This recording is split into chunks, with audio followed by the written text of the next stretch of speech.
Hello बच्चों, good evening.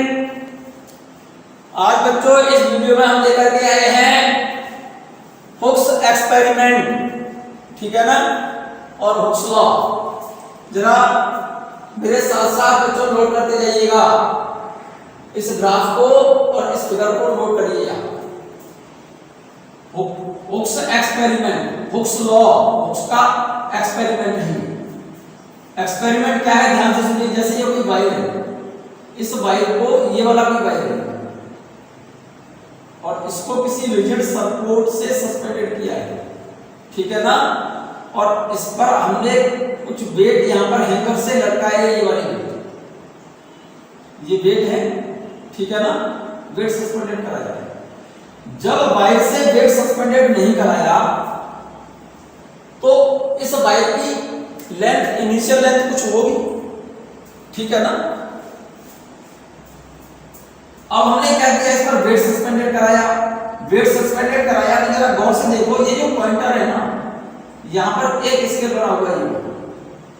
जैसे मान लो हमने इस पर कुछ वेट सस्पेंडेड करा दिया, ये फर्स्ट वाला, ये वाला मान जाओ, तो ये पॉइंटर यहां पर है। अब वेट और बढ़ा दें, हम कितना कर दें तो ये पॉइंटर नीचे शिफ्ट हो जाएगा, वायर की लंबाई बढ़ेगी। और वेट बढ़ा दें तो वायर की लंबाई और बढ़ेगी, और वेट बढ़ा दें तो वायर की लंबाई और बढ़ती जाएगी। तो इसका मतलब इस वायर की लंबाई में जो चेंज आएगा, इस वायर की लेंथ में जो चेंज आएगा, एलोंगेशन कहते हैं इसे, ठीक है ना।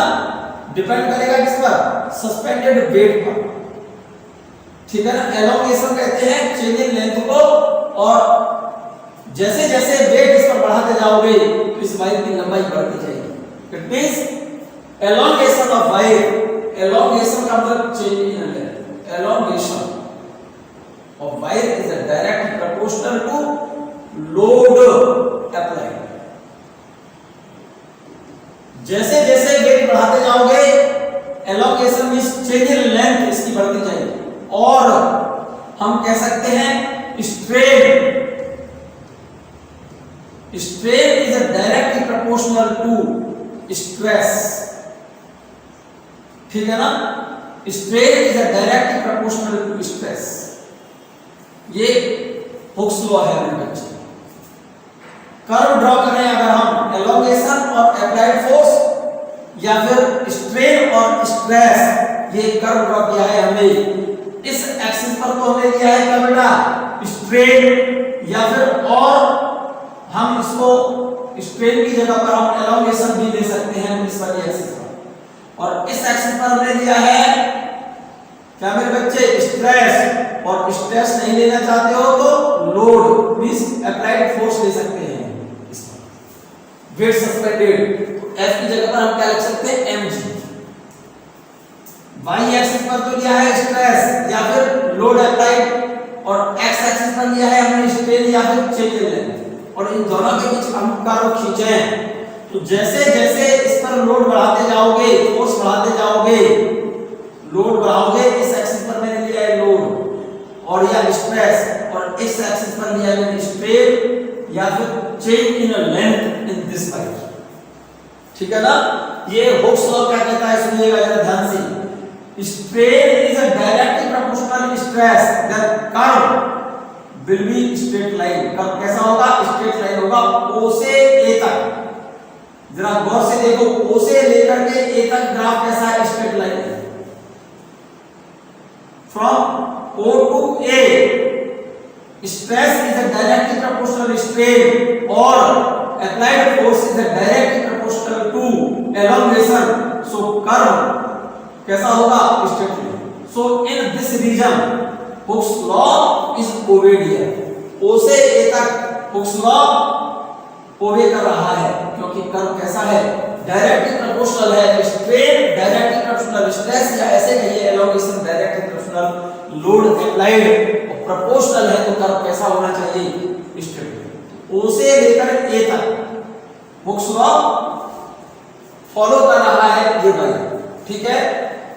ओ के बाद चलिए ओ से ए तक चलो, जरा गौर से देखो। ओ से ए तक कर्व मेरे ख्याल से ये जो ओ से ए तक तो कर्व स्ट्रेट लाइन है, अब ए से चलो बी तक, ए से बी तक जरा गौर से देखें तो कर्व स्ट्रेट लाइन नहीं है ग्राफ। ये जो ग्राफ है स्ट्रेट लाइन नहीं है, थोड़ा सा ग्राफ स्ट्रेट लाइन हो जाए, थोड़ा सा ऐसे क्या कर गया, कर्व शेप में हो गया। भाई ओ से लेकर के ए तक तो बिल्कुल स्ट्रेट लाइन है, और ए से बी तक ग्राफ जो है थोड़ा सा किसमें है, कर्व शेप में है।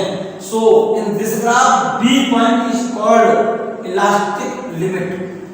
क्या बेटा, इलास्टिक लिमिट, और इस पॉइंट को बोलते हैं इलास्टिक पॉइंट। इलास्टिक पॉइंट और elastic limit is that limit up to which wire retains its original size and shape after removal the external force. अगर हम इस वेट को हटा दें इस पॉइंट पर तो वायर वापस आएगा, शेप उसी पाथ से वापस आएगा, ग्राफ बी ए ओ पाथ को फॉलो करते हुए ग्राफ वापस आएगा। मींस ये वायर अपनी ओरिजिनल पोजीशन, अपना ओरिजिनल साइज और शेप गेन कर लेगा। एंड बियॉन्ड विच, इस पॉइंट के बाद, इस लिमिट के बाद अगर इस वायर को अनलोडेड करें, मींस इस वेट को हटा लें, तो वायर ठीक उसी पाथ को फॉलो नहीं कर रहा, अपने उसी पाथ को फॉलो करते हुए ग्राफ वापस नहीं आता, ग्राफ वापस आता है डॉटेड पाथ सी ओ डैश। तो इस वायर के अंदर एक परमानेंट चेंज बना रह जाएगा, ओ से लेकर ओ डैश तक। मींस इस वायर के अंदर कुछ परमानेंट चेंज बना रहने का मतलब इसकी लंबाई कुछ बड़ी रह जाएगी, ठीक है ना। इसीलिए जरा गौर से देखो, ओ से ए तक ग्राफ कैसा स्ट्रेट लाइन है, इस वाले पार्ट में तो हुक स्लोप ओ वे हो रहा है। Point B is called elastic limit और this point is called elastic point. अगर इस वाले वायर को पॉइंट बी पर अनलोडेड कर दें, अनलोडेड का मतलब पॉइंट बी पर अगर इस वेट को हम हटा दें तो ये वायर ठीक अपनी ओरिजिनल पोजीशन में वापस आ जाएगा। मींस ये जो वायर है ठीक अपना इनिशियल साइज और शेप गेन कर लेगा।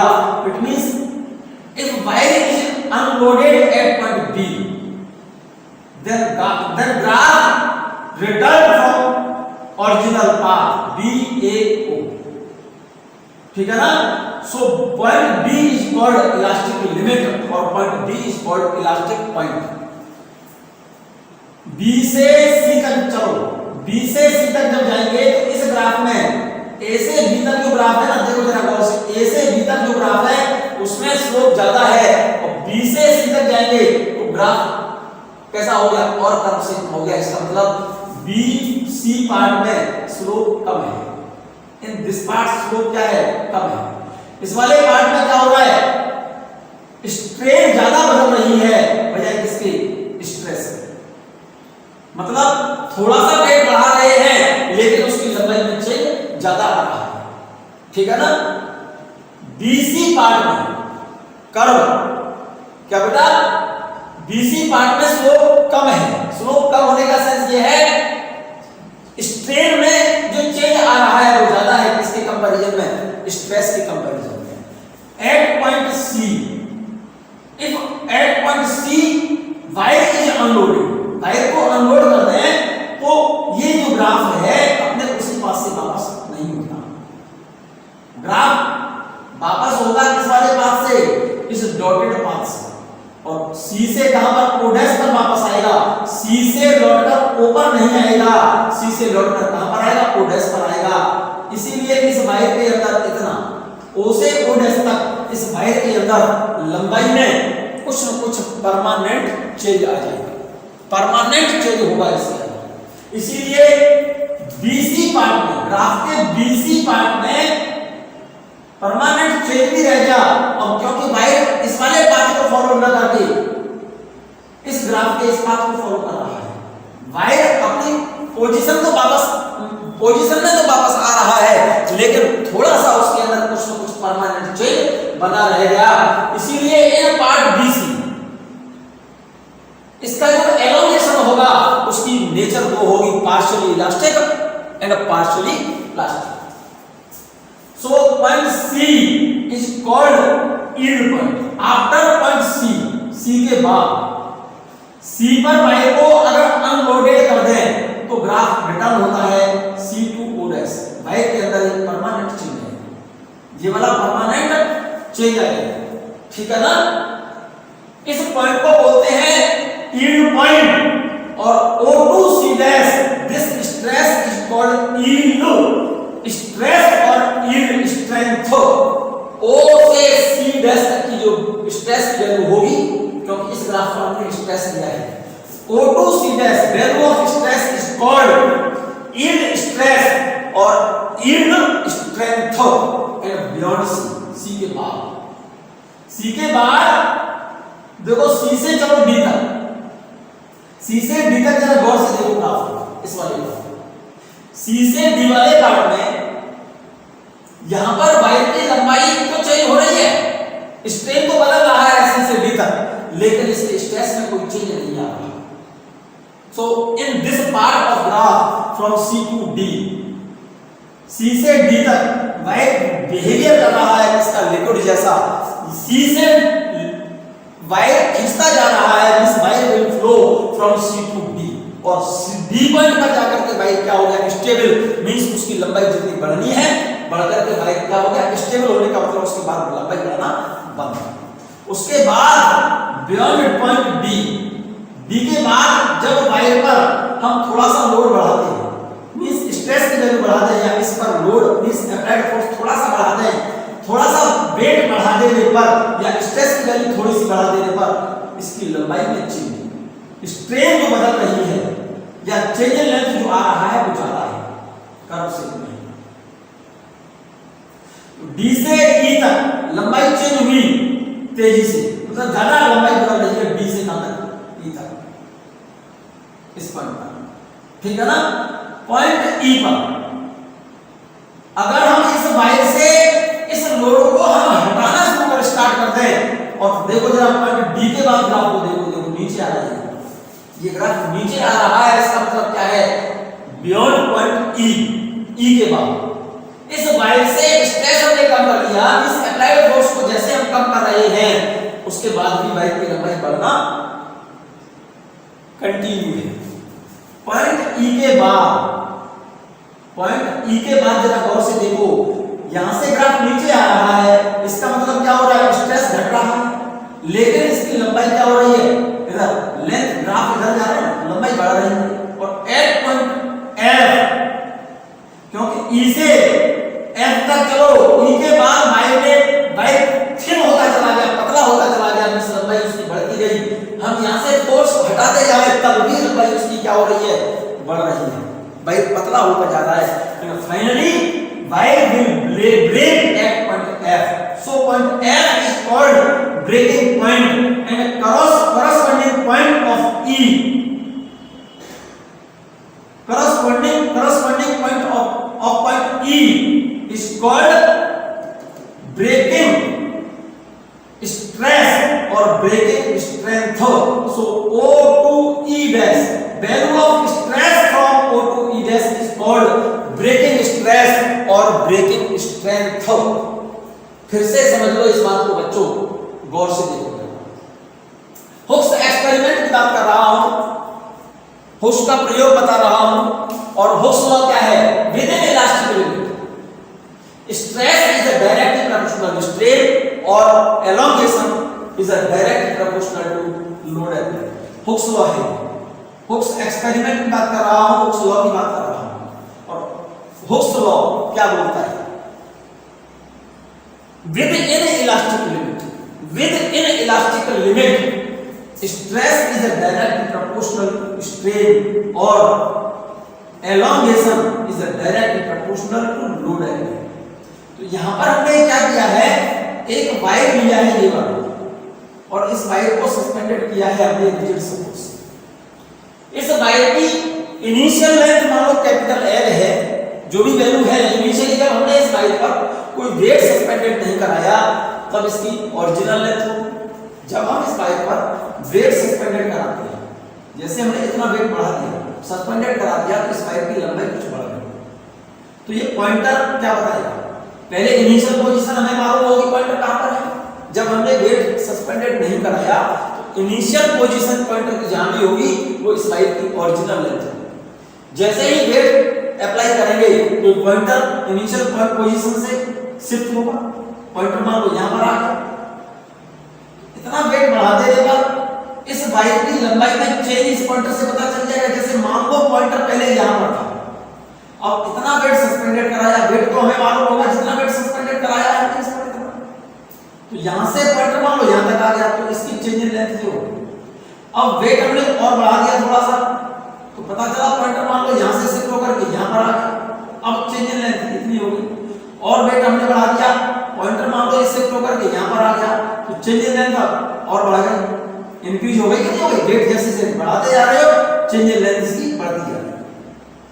तो applied load directly proportional to elongation of the wire. Elongation और अप्लाइड लोड के बीच अगर ग्राफ खींचो, या फिर ऐसे कहो स्ट्रेस और स्ट्रेन के बीच हम ग्राफ खींचे, ठीक है ना, तो कर्व पहले जैसे जैसे फोर्स बढ़ाते जा रहे हो, यहां पर लोड बढ़ाते जा रहे हो, तो इसकी लंबाई क्या होती जा रही है, वायर बढ़ती चली जा रही है। तो ग्राफ अगर हम ड्रॉ करें, इधर तो फोर्स बढ़ा रहे हैं स्ट्रेस, और इधर क्या है स्ट्रेन, यहाँ पे चेंज इन लेंथ। ग्राफ ओ से लेकर के ए तक स्ट्रेट लाइन आ रहा है, मान लो ओ से ए तक ग्राफ स्ट्रेट लाइन है, इसका मतलब O in O A region stress is a directly proportional strain है, या ऐसे कहिए applied load is a directly proportional to elongation.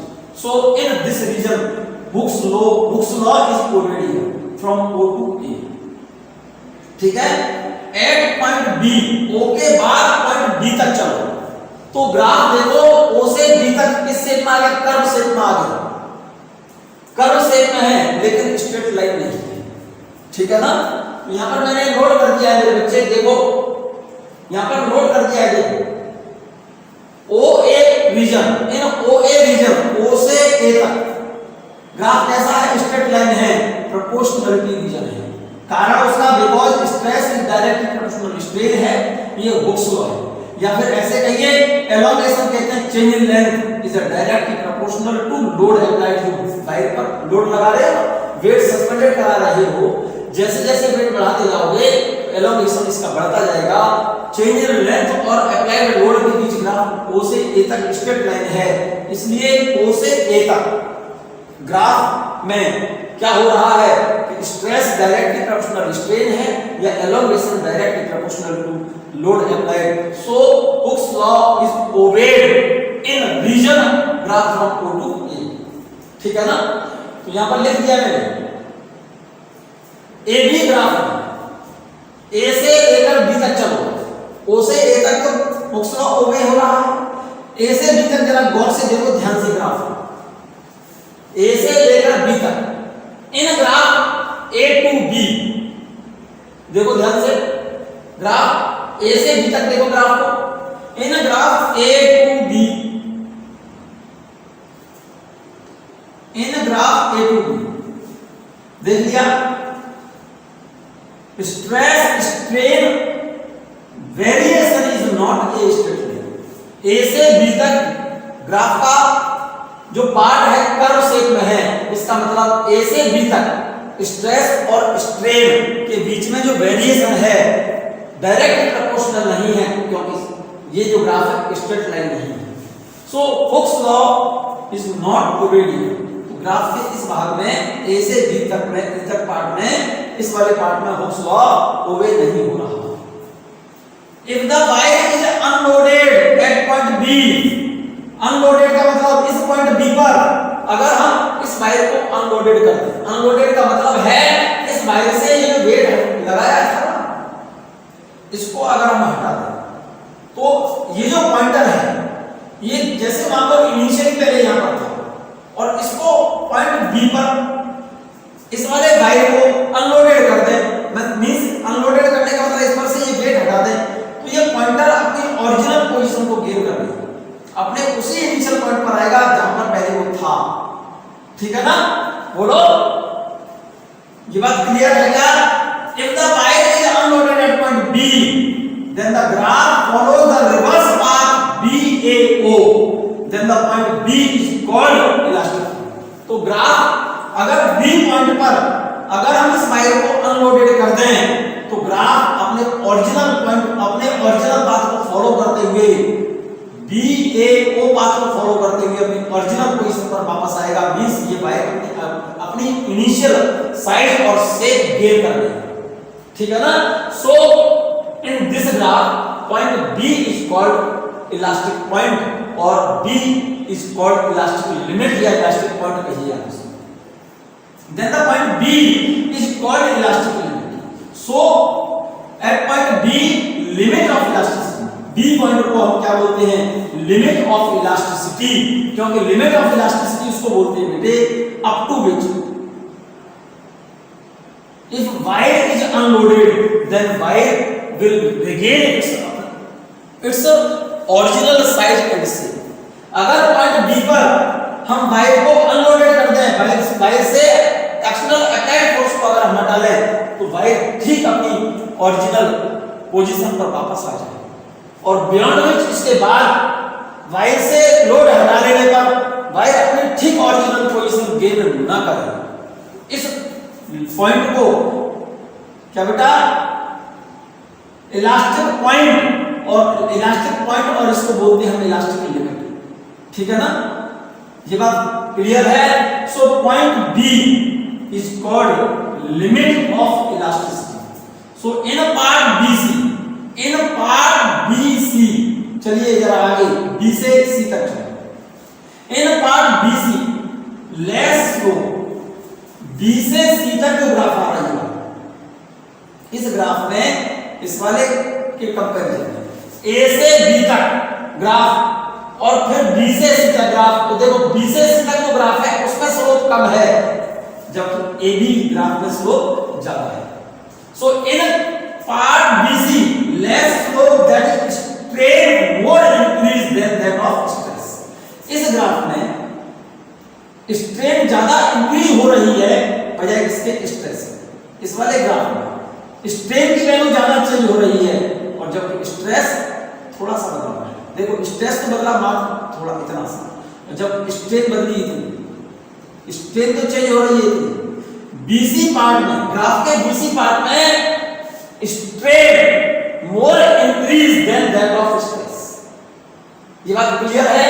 If the wire is unloaded at point C, if the wire is unloaded at point C, इस C पर इस wire को अगर हम अनलोडेड करते हैं, इस पॉइंट सी पर इस वायर को अनलोडेड करते हैं, इस बेड को हटा दें, तो ये जो वायर पॉइंटर है ना अपने ठीक ओरिजिनल पोजीशन में नहीं आएगा।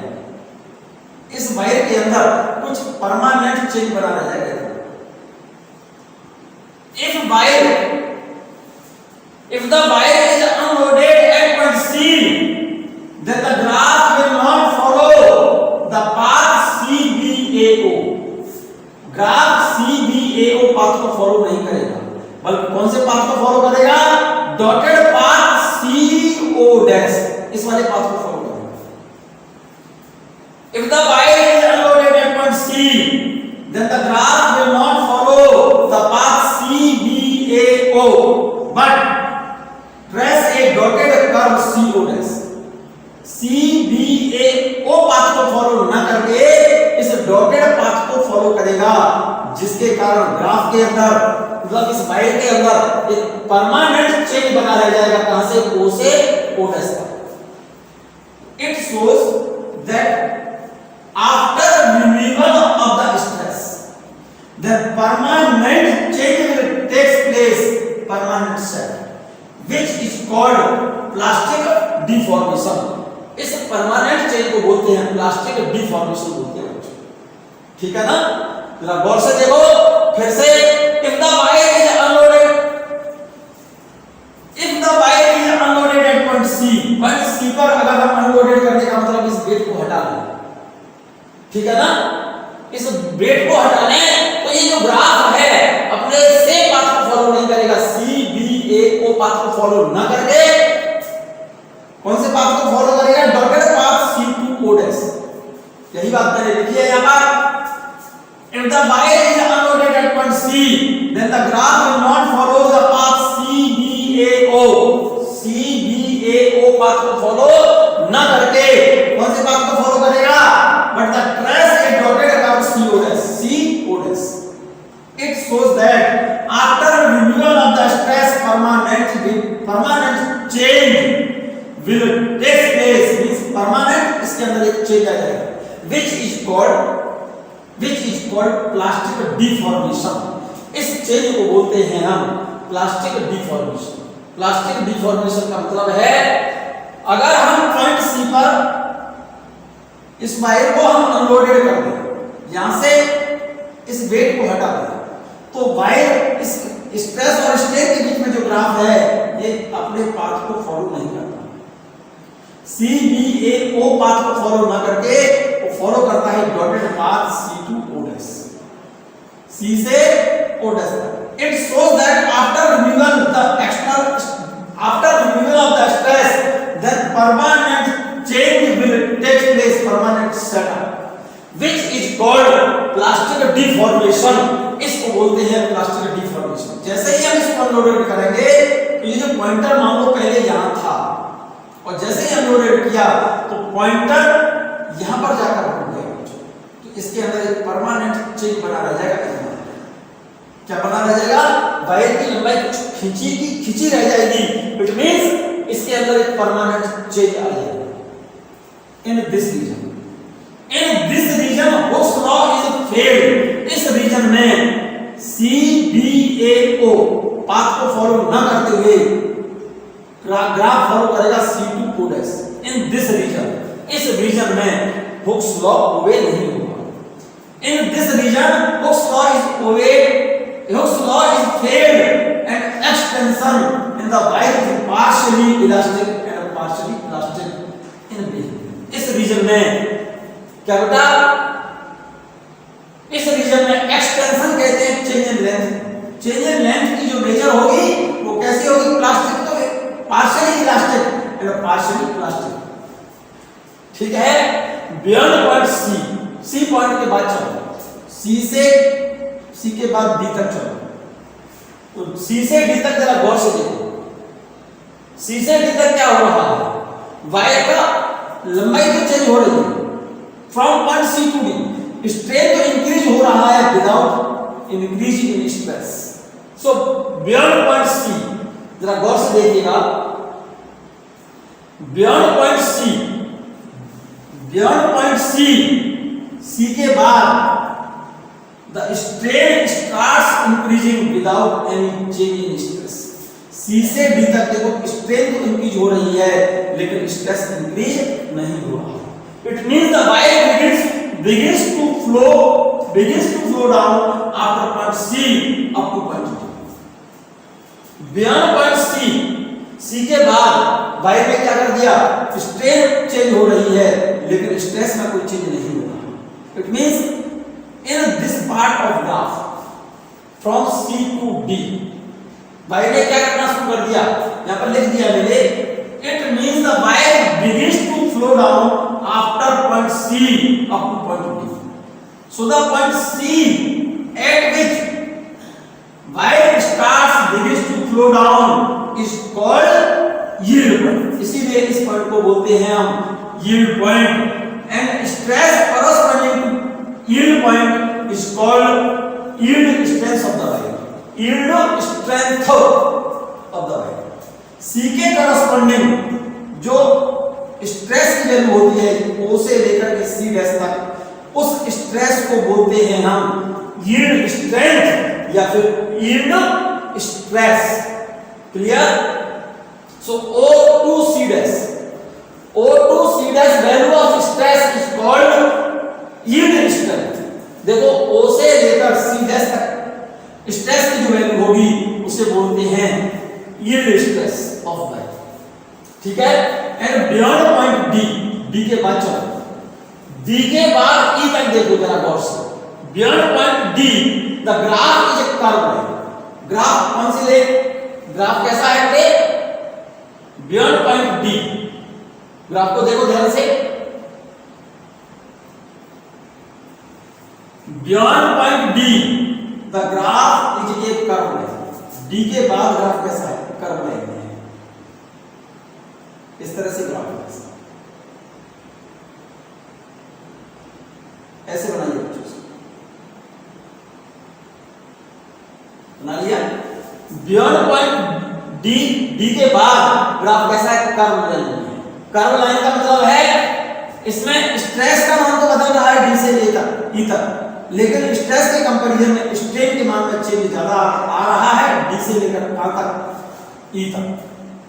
सो beyond point D the graph is a curve line if the wire is unloaded at point E, wire इस वायर पॉइंट E के बाद अगर वायर से हम ये वेट हम हटाते चले, यहां से वेट रिव्यू करें, वेट हटा रहे हैं पॉइंट E पर, लेकिन वायर की लंबाई क्या हो रही है, बढ़ रही है, इंक्रीज हो रही है। वेट और हटाया, लंबाई फिर भी और बढ़ रही है, और हटाया, वायर ने क्या करना शुरू कर दिया, लंबाई बढ़ रही है वायर की, इसका मतलब वायर पतला होता है।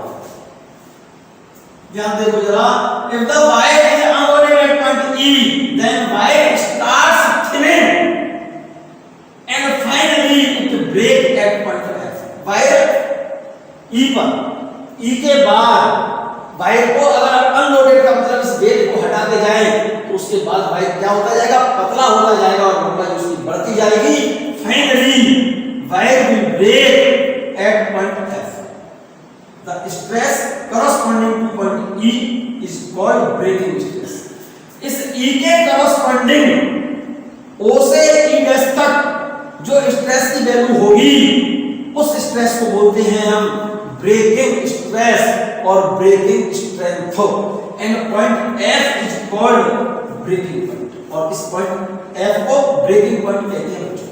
तो जरा ग्राफ को गौर से देखिएगा। इन पार्ट OA पार्ट में क्या है, ग्राफ स्ट्रेट लाइन है, प्रोपोर्शनल डिवीजन है, तो हुक्स लॉ OA होगा। पॉइंट B इलास्टिक लिमिट कहलाती है, इलास्टिक लिमिट उसको बोलते हैं up to, elastic limit is that limit up to which wire will retain its original size and shape after removal the external force, and beyond which